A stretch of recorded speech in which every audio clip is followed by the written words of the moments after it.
Or does anyone have a question?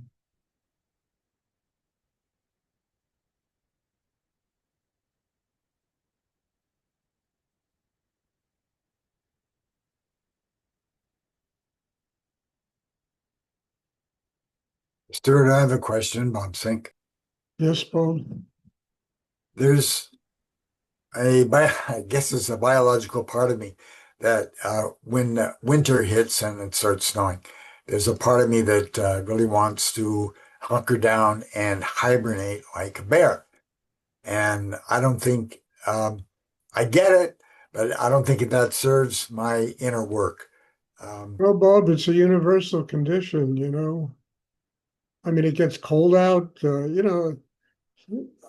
we all want to hunker down. We all want to hibernate. We all want to be like bears sleeping in a cave somewhere until, spring comes.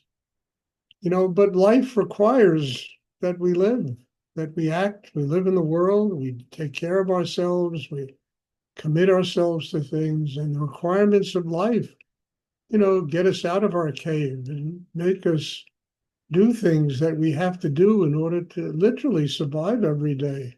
We need to eat, we need to, live, we need a lot of stuff we have to do in order to take care of ourselves every day. And it's just a natural thing, people want to hunker down. They want to, you know, hibernate like a bear, and live that way. And hopefully the winter will pass and be spring again. Or you can move to Florida, where it'll be warm all the time. I mean, that's another option. People move to places where it's warm. They move to the Bahamas, Florida, where it's warm all the time. And then if it gets 50 degrees, they're all complaining how cold it is. It's really interesting. I wouldn't worry about it, Bob. You just do your life, you know, and understand that it's just a natural feeling in all of us. We want to, winter's here. My God, it's cold out. Tomorrow the snow's coming here. It's supposed to snow half the day tomorrow here. And, we want to just kind of, hunker down and hopefully one day it'll pass and we can get out and the sun will be shining. But it's just natural. And I don't think it's something to worry about. I think you just take care of your life and do your life every day in a practical way. And you'll get beyond having to hunker down and not hibernate. And,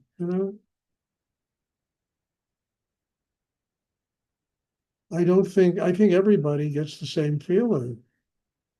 And then there are people, they love snow. They go skiing, they go ice skating, they go, the snow is fantastic, ice is fantastic, and it affects people in many different ways. But I do know that we all have to live. And the weather can't determine how we live. I mean, yeah, we have to wear coats and hats and gloves and dress more warmly, but it can't determine, if, force us to not live in the world and be in the world. It's just another obstacle we need to overcome. So I wouldn't get on yourself because of that, because what you're feeling is a human feeling. And I think just about everybody feels it.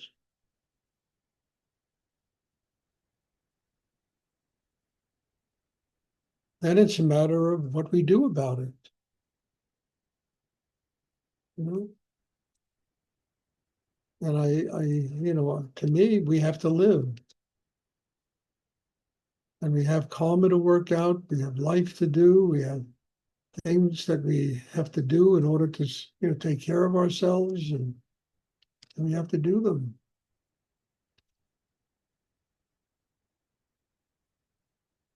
And not get caught up in that kind of hibernating part of oneself. I mean, these are not words of wisdom. They're just practical. Hey, we all go through this. And, it's like, we can't get strung out by it. We have to be able to.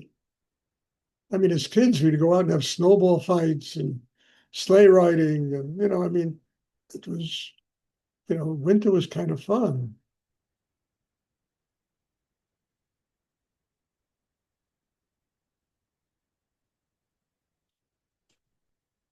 As you get older, it becomes a little bit of a pain in the ass.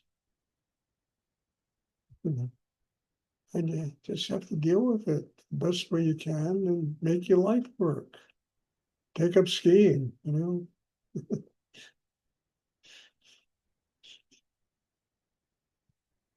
it's not only about winter, it's about everything. The cost of living today is so unbelievably ridiculous, but we have to make it work. We can't hide out from it. We have to learn how to deal with life as it presents itself to us every day.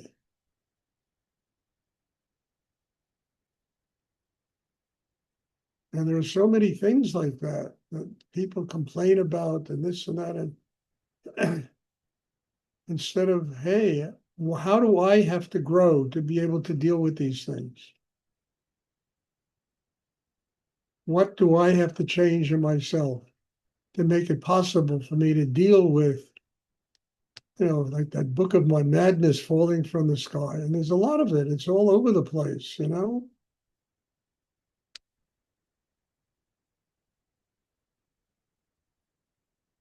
So that instead of getting into this rut and getting depressed because of it, hey, we learn how to get stronger because of what life presents us.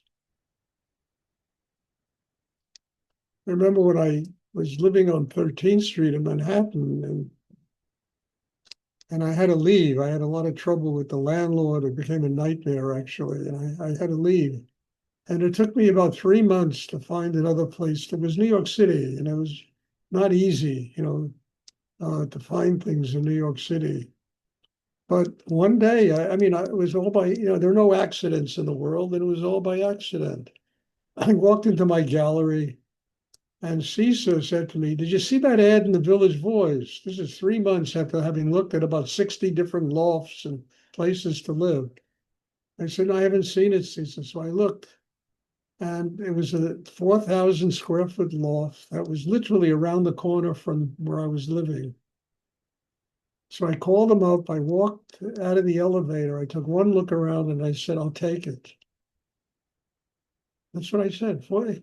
So somebody came up to me and said, "It's triple or double or triple the rent you're paying." I said, "I'll take it. I'll sell another painting every month that will pay for it.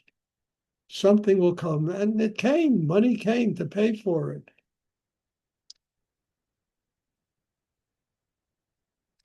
So I'm just talking about this because I think it happens to all of us. We're up against very difficult things, and ultimately it all works. It all works if we continue to grow inside ourselves. It all works out. The whole secret is to continue to grow inside oneself, to open and connect in a much deeper way to higher energy in the universe. It will provide. It provides. It always does.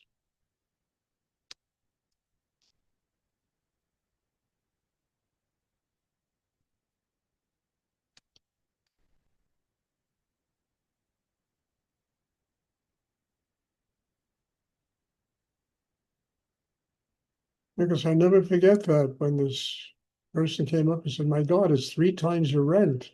What do you?" I said, "I'll sell another painting every year. What the hell, I'll get the money. The money will come." And it came.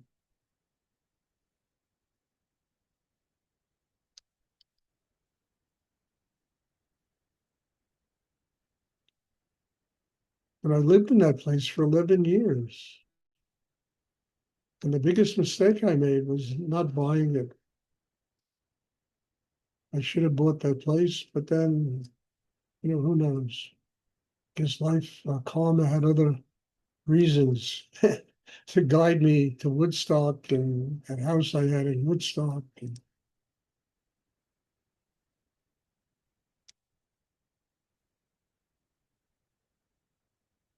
does anyone else have a question they would like to ask?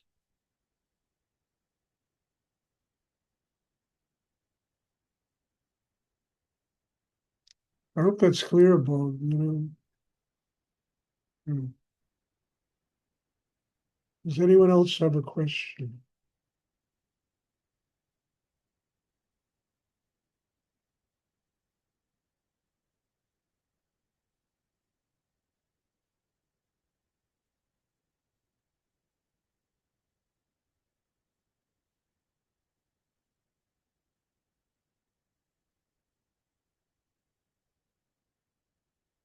Okay, if there are no more questions, there'll be meditation tomorrow at 1 o'clock. Many of you come to that class. You're all welcome. And thank you. God bless you all. Have a wonderful evening. And as I say all the time, your presence here really forces me to go very deep in myself. And I'm very grateful to each and every one of you. God bless you all. And there'll be a class tomorrow, and then this class will be on Tuesday. I'm sorry, this class will be on Wednesday. So thank you and bless you. We'll see everybody soon. Thank you, Stuart. You're welcome. Thank you. Thank you, Stuart. Good night. Good night.